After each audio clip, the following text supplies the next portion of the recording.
Hi, everybody. Wow. We are live from VMworld, VMware Explorer, here in lovely Las Vegas, which means the plains. Yes, and we're in the Venetian. Yeah. So it's quite nice. Almost can see the sphere. So we're in the Venetian, which is modeled roughly after what I imagine somebody with enough hallucinogens would imagine Venice to be like. But having just been in Venice, I can tell you the Venetian is bigger than Venice. Or almost. Venice is really, really, really different than this place. The one thing in common that I've noticed, besides that both places start with the letter V, is that there's no roads inside the Venetian. True. No cars, and there are no roads in Venice either. So you walk. Everybody has to walk. I haven't been there. That'd be really cool to see. It's cool. There's no cars in the city. You have to take a gondola, or you have to walk. And gondolas are like tourist traps, so people just walk. It was really great. It's because when you go to a normal city, even cities that are like really, eco-friendly, green, foot traffic friendly, there's still cars, so you can't completely zone out, right? You don't realize it. You do it. We just do it subconsciously. We always look at both ways when we cross the street because we might get the worst experience ever, right? And you don't have to do that. I mean, if anything, you need to make sure you don't fall into the canals, But basically, as long as you're pointed in the right direction, you're not going to have that issue in Venice. It's really streamlined. So as a result, not only are you going there as fast as your little feet will carry you, but you're going there without any friction. So it feels very productive. Because there's no stopping, there's no stoplights. I'm not sharing the road with anybody besides other people, and we all know how to do that pretty quickly. I don't need the horn. I love that friction-free experience to getting somewhere. And that reminds me of today's topic, which is how do I get my apps to production without friction? Right? Very good. Right? I worked on that. You thought you didn't know what I was going to say, but you figured it out. We're joined by the one, the only, the amazing, the inimitable Chris Sterling. You've been on that show before. I haven't actually. You have not? No. You sure? It's first time. Yeah. No, but the podcast even, or just this? Neither of them. I don't think. I have myself. I've definitely been a listener and viewer, and yeah. Well, okay. Well, welcome. I'm glad you're here. I'm really, and if we are in a relatively quiet area, it might get super loud. We kind of secreted away and found like a little area we could have a conversation, but we are in the middle of a casino / resort / yeah, for sure, conference venue, expo hall thing. Anyway, you're Chris. You work on the we've got Spring. Spring is great, but it's infinite in its configurability and wisdom and opportunity. But at some point, I just want to push a button and get the 80% stuff. Handle all the enterprise stuff, right? All the things that maybe you don't want to take care of and code all the time. You want to focus on features and function. Yeah, and so just a background for me, I've been a Spring developer since very early days of Spring. Yeah. And then at some point I came on at Pivotal, and now on the way to Broadcom. Came on to work with the Spring team. Via VMware, yeah, exactly. And then we, turned my development background into something where I do product management now. And so my focus is how you take the open source, what we provide out of open source, and then make sure that Spring ecosystem works very well on Tanzu platform. But not only that, but what are the other things that you need from the enterprise standpoint, like continuous security, continuous compliance, continuous upgrades? What are the things that you need? And so that's kind of my focus area right now, along with Spring Cloud. Right. So we used to call it Spring Cloud Services, that particular tranche of your work. Is that still the name, or is that different now? Or yeah, so there's quite a few things in Spring Cloud. So we have the Spring Cloud Services was a tile that you would manage on top of what we call now Tanzu Platform for Cloud Foundry. It used to be called Pivotal Cloud Foundry. So you might know it by many different names. What is a tile? So a tile was this way to create a service inside of Cloud Foundry that you could create new service instances from and bind to your application.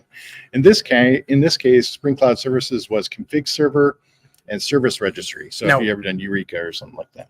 Which is also, so there's the open source. Okay, I got so many threads here. Let me fucking join. Let's pull together. Spring. So tile is like a service broker plus the bits to deploy the service broker. Does that feel right? Yeah, it actually generates a virtual machine in the background, runs the broker on it, along with a couple other services. We actually have a mirroring service for your Git repos for the config servers.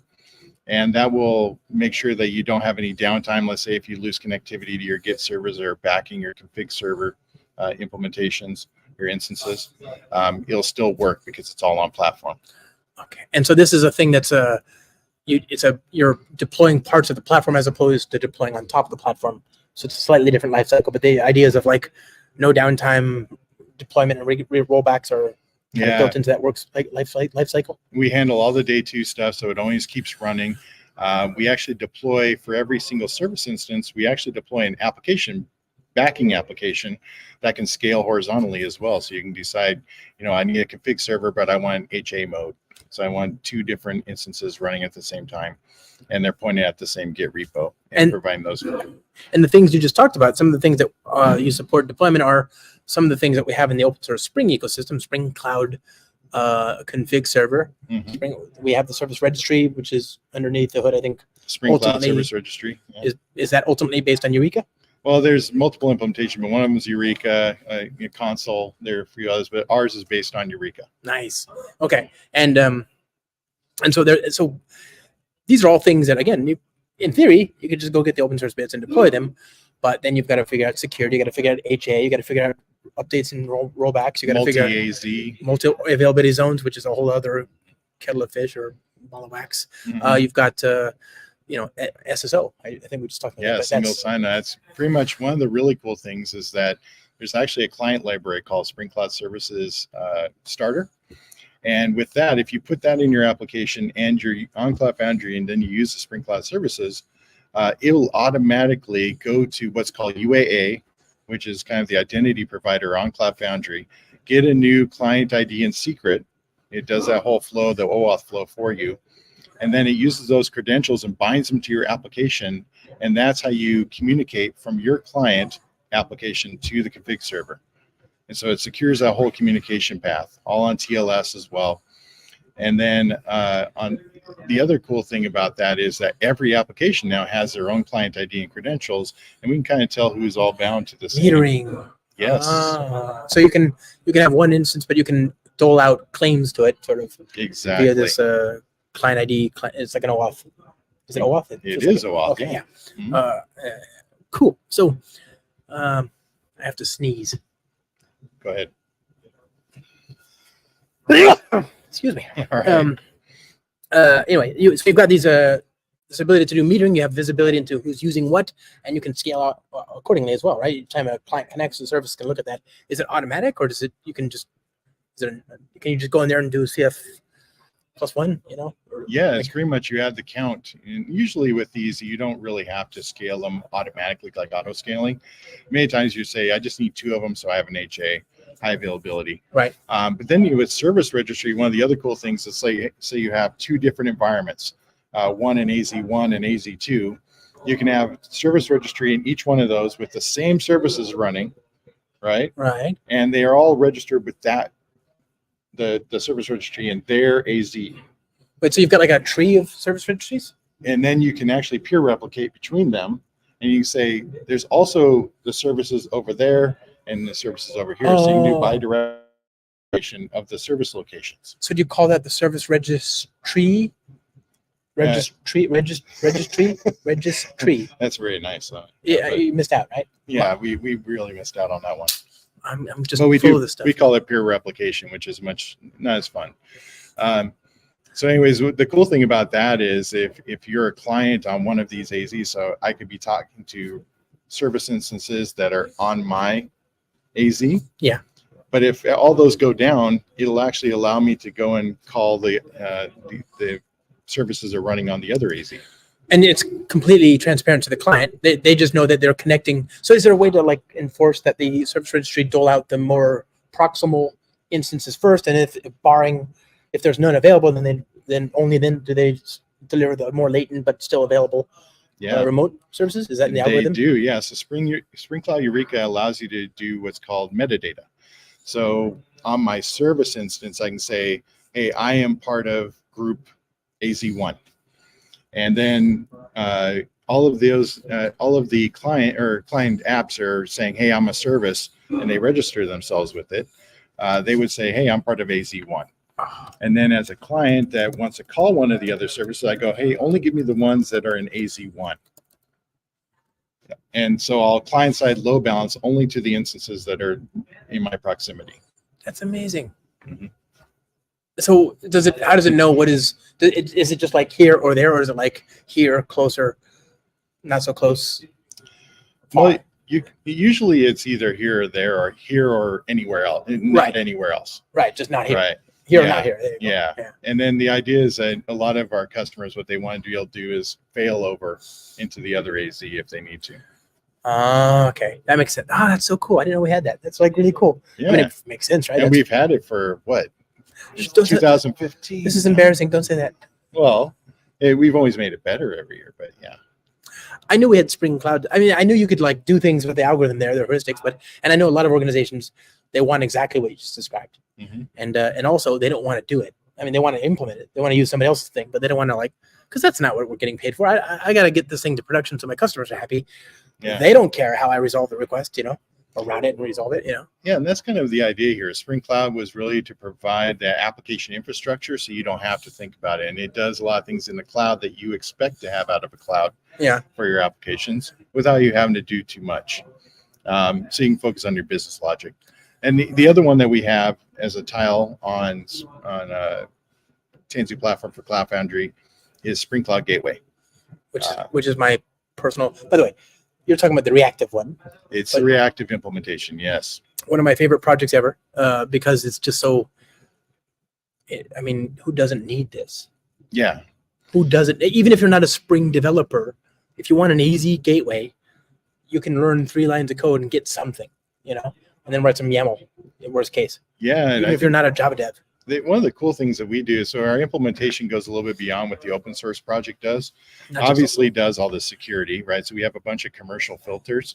And so one of those are single sign-on. So you can say, hey, make my API route have to be authenticated. And then you can say also based on a role, you only have access if you're in these roles in this list of a claim. And then in a JOT claim. And then you might have also scopes that you want to push to the user and say, do you give me access to these scopes? Yeah. So it totally does the OpenID Connect integration. So the OpenID Connect, so every time you do that, are you validating the token for every single request that goes to the gateway, or is there some way to cache that on the? Yeah. So once you authenticate, of course, it's in session. We never share that information out. Right. And so we have an authentication token in session on the Spring Cloud Gateway implementation. Right. So the OIDC client is acting as an OIDC client. Yeah. Okay. Right. And that's really, so you've got, and then when you say authenticate, you're not, you're talking about, you can redirect them to some place to do the actual login. Where is that? Does that live on the, you can have it anywhere. So you can hook it to Okta. You can hook it to Auth0, Active Directory. Yeah. All of those things. And that's just OAuth. So like all these things will support it. Yeah. The nice thing is OAuth was a standard, although there were some like variations depending upon who you were using. Because it allowed for a little bit of leeway. OpenID Connect was much more, I guess, focused. Yeah. And so definitely the standard is much stronger, and we're able to do a lot more automatically for you on your behalf. Right. And then we also have a translation layer, a single sign-on tile that will translate to any of those other ones that don't do OpenID Connect. So if you're doing LDAP, it'll translate from OpenID Connect to LDAP. So it becomes our proxy. When did that become available? 2015. No. Wait, for real? Like you can, is that a thing? So let me just guess. So you're saying you can LDAP is a directory. You can store username and it can store user information. Roles and all kinds of information. It's a built-in phone book, but it doesn't speak OAuth. So you're saying you have a thing that will speak OAuth as an OAuth resource, I guess. And then you make a request to it, and then it in turn translates that into a token based on LDAP. The users that it finds in there. Because Spring Security has direct Spring Security LDAP. You can use that as a place to discover user. Right. So the single sign-on tile principles is based on UAA. So that thing that we talked about, the identity provider on Cloud Foundry. Yeah. It manages that interaction there, but it first validates that you are an appropriate user from LDAP, and then you can also configure it to say, hey. You make what's called a plan. Mhm. And the plan says, hey, what information do you want from LDAP after you authenticate for this user and how to populate it? And that comes in the claim. You get the attributes as part of the claims in the token. Mhm. Oh man, that is sick. That's Yeah. really cool. I didn't know we had that. So is there like, so I mean, Active Directory can speak, but it doesn't necessarily speak. It can speak OAuth, but it can also Mhm. speak LDAP, right? So you could do both, I guess, for that one. Exactly. I guess, is that the biggest one for our, because I mean, it's the enterprise, right? It's like every And organization. we also have SAML. So SAML is one of Oh. those which I don't even think we can. I won't go into detail. No, on that, probably 'cause there's I'm young not a children ex- listening. yeah, exactly. Probably. Anyway, so yeah, it also you can translate SAML into OpenID Connect or OAuth. I is that even possible in the open source world, or is that like a major? It is definitely. It's not something that you want to play with. Probably. I've never successfully implemented SAML. I don't think I have either, but I don't know. Fortunately, we have these really smart people on our team that actually do this. We had I don't know, is it gone? We used to have a Spring Security SAML project, but No, it's it's still there. Okay, wow. I mean, that is no. I can barely get my head wrapped around OAuth, right, and OIDC. Oh yeah, for sure. So yeah, the SAML stuff always kind of scared me. Okay, so that's good. So and I know. There's one more. Oh no! Spring Cloud Data Flow is another one. Wait, so what is it? We talked about the Spring Cloud Services bits. We talked about the gateway stuff. And Spring Cloud and Data then Flow. the third tranche is the data flow stuff. Okay, and so data flow, open source project, but what is the thing you're when you enterprising? Yeah, so we actually run it on Kubernetes, and by the way, Spring Cloud Services also runs on Kubernetes. So we talked about a lot of this on Cloud Foundry, but we also run on Kubernetes. Same thing with Gateway. We have another Kubernetes option. It has a Kubernetes operator, feels all Kubernetes native. The equivalent of like a tile. Spring Cloud Data Flow actually was the first one to go to Kubernetes as well. Yeah, I remember. Yeah. So we had a tile and we have Kubernetes. So the tile for Cloud Foundry and a Kubernetes operator. And what's cool about it is it'll automatically launch apps for you. It has this thing called Spring Cloud Deployer. Right. And it will you say, okay, I'm going to create a stream. It's going to ingest some information off an HTTP endpoint. It's going to transform it using some cool transformation process, and then it's going to sync it over to Cassandra. Right? That would be an example of a stream.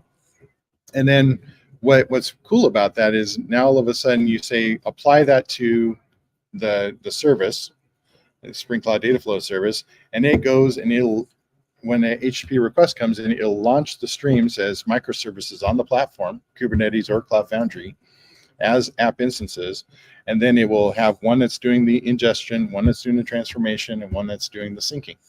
So but then when it's done, scale it back down. Go back down, and scale up if you have a big transformation that needs to scale up. That's what I love about this is, at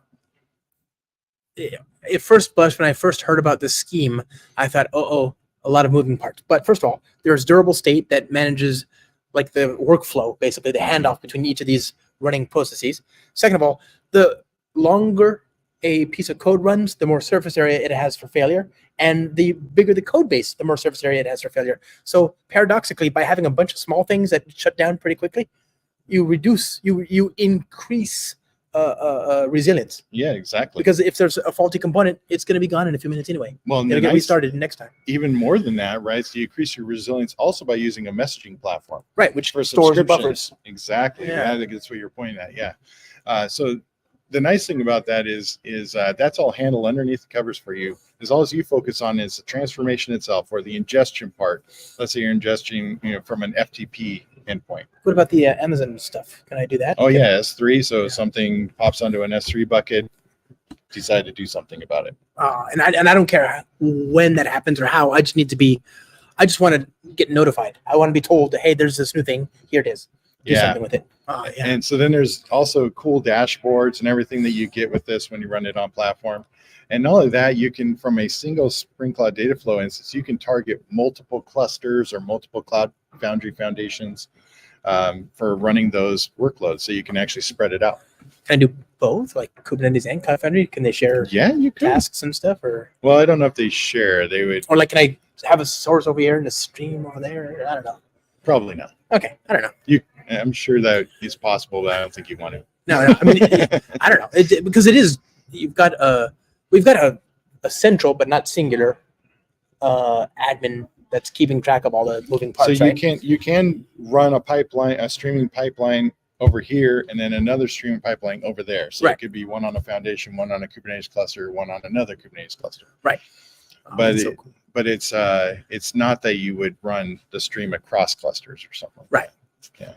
That's so cool. And so underneath the hood, you can write tasks and you can write streams. But that's all open source, basically. Yeah. So all that sounds really great. What's the hard part, I think, is first of all getting it stood up in such a way that it automatically integrates with the underlying cloud fabric, and then the control plane on top of that, and then also the security, right? I mean, there's a lot of security, so we hooked it into UAA. We did all of the token management for you. We also, all the TLS under the covers automatically. On top of that, there's some additional dashboard views and observability tools that you get. The observability stuff is dynamite. Like that is so important. Well, when you're running so something important. that's so dynamic like this, you have to have single pane of observability. glass, right? Mhm. You got to have that. So first of all, we were just in we're at VMworld, but we're also at Spring One. That's the important bit, right? They're Spring One or Spring One Spotlight, Spring Spot. I don't know. Spring One. Spring One. Yeah.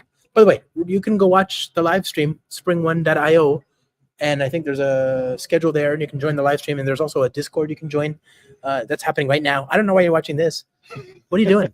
You made the wrong decision. But Lots of great talks. Yeah, there are lots of great talks. And but you and I had the esteemed privilege of being in this keynote session this morning with you. That was an honor for me, and I got to watch you and Deshaun just absolutely crush it. And you talked about observability, right? Like and also Dr. Pollock and I talked about AI. So the new thing in That was really Spring cool. AI is the new observability stuff. So now you can know how many tokens you're spending for every single request. The Yeah, framework can tell you. definitely. Don't want to bankrupt yourself, It was really cool. What was really cool about that is you brought, not only that, was Spring Modulith. Yes, so good. So when you're trying to apply design patterns, I know a lot of us, we talk about microservices, and we've been big proponents of microservices. But at the same time, when you're first starting out with an app, going right to microservices might not be the right choice. Premature Exactly. optimization, de-optimization. I always have this saying. I actually wrote a book, by the way. I don't know if you know, Managing Software Debt. Ooh. And back in those days, I actually used to say, I learned this from many, many different projects, is that you get it right around the third time. Yeah, throw two away. Yeah, throw it to your way. Yeah, there it is. And so Look at that. one of the cool things I think is that when you start out with a modulith, at least you have all these separation of concerns across your modules. And then at some point, if it makes sense, you can break out something that may need to scale differently, may need to interact with a different data source or whatever it might be, and you can have that separated out. Yeah, so you want to tease out to, oh, look at that. Oh, hey. Hi, our friend. Glad you're watching. So you want to tease these things out as it becomes viable to do so, but no sooner, right? That's right. Okay. And so yeah, the modular talk was super good because it helps keep you in the rails. I hate to use that term after that other Dane one, that other co-opted the whole term, but you want to have something that helps you keep you structurally sound, so that if you ever decided to sort of scale out part or strangle the monolith and keep part of it out in a separate service, it would be trivial to do so. You could just take that package, drop it into a new Java jar project in Spring, exactly, and then just start that. Now it's just a matter of remoting. It's kind of like the Erlang OT. Well, then you use the Spring Cloud components to make everything just work. Yes, exactly. And so this gets us into. But I love that stuff, and there's great observability support there, right, as well. There's also the observability stuff in Spring AI. You talked about observability this morning. Yeah, so in Tanzu platform, by the way, one of the things that is so powerful in Spring Boot that doesn't get talked about probably enough is the ability to have what are called actuators on your app. And there are so many different types of actuators, right? Mm-hmm. There's the ones that are more informational, the info one. It might even tell you what your Git, the current Git commit hash was for the one for the build that you just made in your jar. It might be the health indicators or liveness probes. You might also have metrics, which is when you go to observability. Right. So from a metric standpoint, once you get that exposed, you can hook it up to any number of observability tools, Right. Prometheus and Grafana or Datadog or Tanzu platform. So in Tanzu platform, one of the things it does is it does what's called Spring App Discovery. So it can look at your VMware Cloud Foundation, so all your vSpheres endpoints. It could look at your whole environment and find Spring apps that are running there. What? It'll find apps running on Cloud Foundry. You're saying we can actually just sort of auto incorporate all this stuff into one? Yeah, there's tools that go out and plane? search and discovery and sucks it all in and makes a visibility. This is the on benefit of Tanzu having, platform. this is why it's great to have a single platform, because it's now you got a unified world view of the system, Oh, that's so cool. Kate's clusters, all of that information gets sucked in. Now you see, oh, I have these apps running in these different environments. And then not only that, you go to the performance tab, and all of a sudden, if you have the metrics actuator on, it starts showing you different information, like how fast your app responding to requests, or what's your JVM heap, or all these different endpoints are available on actuators. Oh, wow. Okay. Yeah, and then I kind of think of those as some that operationally we don't see enough of in a lot of these environments. So if you have Spring Boot apps, what we're doing in, I think, Spring Boot 3.4, we're looking into a new feature, which is going to enable your own security model around those actuators. So you can already secure the actuators, but now we'll be able to make it even easier to make your own security model that meets your governance standards within your enterprise. Is it like declarative? Is it like a YAML file or a WYSIWYG config GUI? Or it's code. So you can Okay. code it if you want. We'll probably provide a few of them in our Spring Boot extensions, and then we'll have quite a few of them covered. But then you might have your own real special sauce, right? And if you're in a highly regulated environment, you might have processes and governance policies that you have to meet. Okay. Mm-hmm. This sounds great. This is the kind of stuff I want. And I don't know, where do we send people to go? Actually, one more thing. Okay, it's like Steve Jobs. This is one more thing. So we did start on Spring AI. Okay. So I do want to give a big shout out on that one. Like Dr. Mark Pollack has been doing amazing. Christian well. Solaf, yeah. Oh man, the goats. So if you have not checked out Spring AI, you got it. One of the things is I've been in this AI stuff for a little while. Yeah. Myself, doing different projects, but obviously with Gen AI coming out, it kind of changed the whole game, and it kind of made it something that's very approachable for well beyond the data scientist, right? Yeah. So now all of a sudden, as a developer, these large language models, they have their key attributes, the things that they do best, right? And you want to be able to use and leverage all of them. And if you've thought about like Spring Data, what it did for relational databases, I can have one place to configure that, and I could use any number of databases, H2, MySQL, you opt in via config or Postgres. starter or whatever. Yeah, exactly. And I don't have to change my code. Well, think about that. Well, with Spring Data, you like Redis and MongoDB, you do, but that's a relational database. Oh, relational. Yeah. Okay, sorry. Yeah, I know. There's other variations, and of course, you're going to extend that for AI too, I'm sure. But in Spring AI, you can kind of abstract that all the way as well. Right. So all of a sudden, you can actually use any of these LLMs. Most of them are going towards an OpenAI kind of API. Yeah, like this new S3. Exactly. The protocol of the vendor. Exactly. It's expanding out. So then on top of that, you all of a sudden have these other tools coming alongside it to be able to evaluate and create safety around the responses. That's the hardest part. That's the big push in Spring AI, right? That's what we saw in the keynote this morning. Is that where you were going to go? Did I just cut the wind out of your... No, that's exactly. I think that we really need to understand that, you can make it work, but when you come to the enterprise with AI, you're going to also have to evaluate it. You're going to have to make sure it's safe. And you're going to, and you're also going to have to make it scale. You're going to have to make it work across different LLMs over time. That's the other thing is I think, so we're in Vegas, Las Vegas, which means the plains. And also, I think secretly, our friend Dan Vega is actually Dan Diego de la Vega, El Zorro.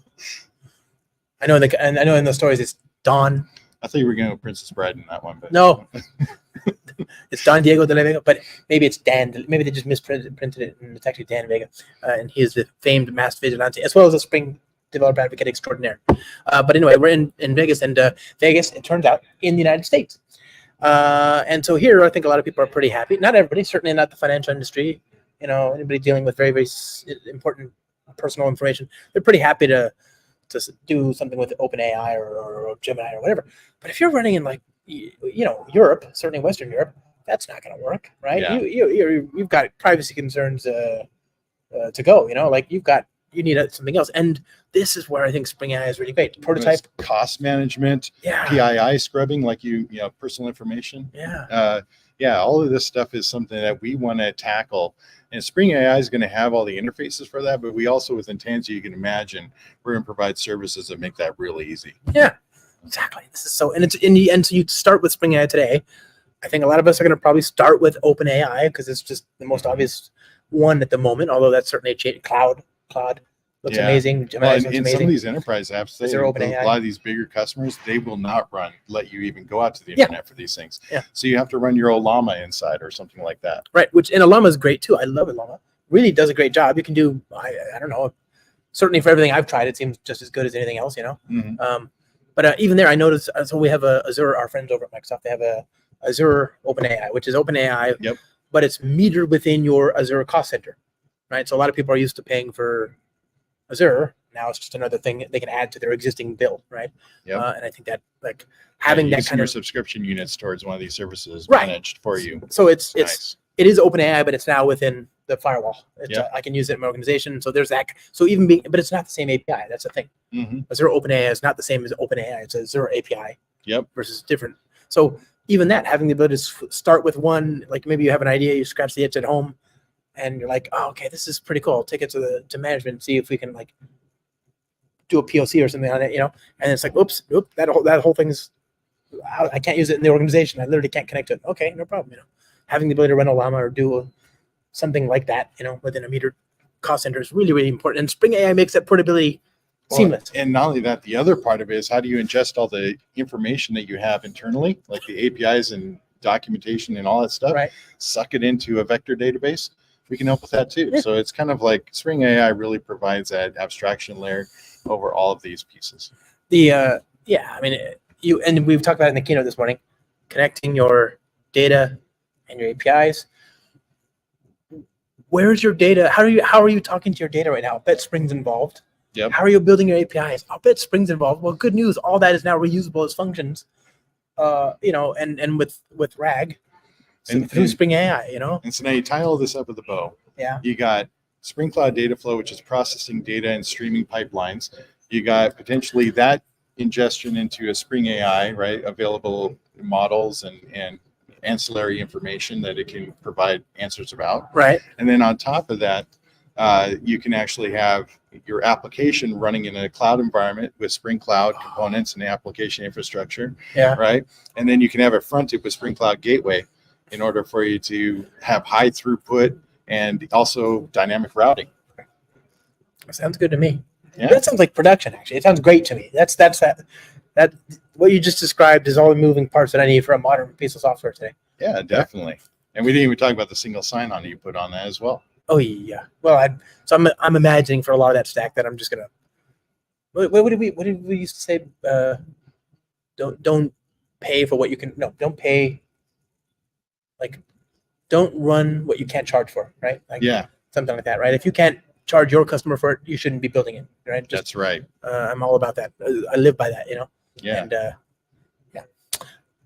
Now, where do people go? I mean, spring1.io, go there now, but after that. Yeah, I mean, if you're interested in Tanzu Spring, go to enterprise.spring.io. Enterprise.spring.io is a great place to start.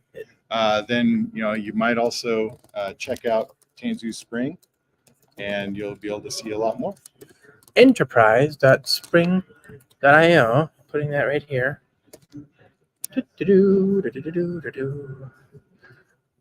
Okay.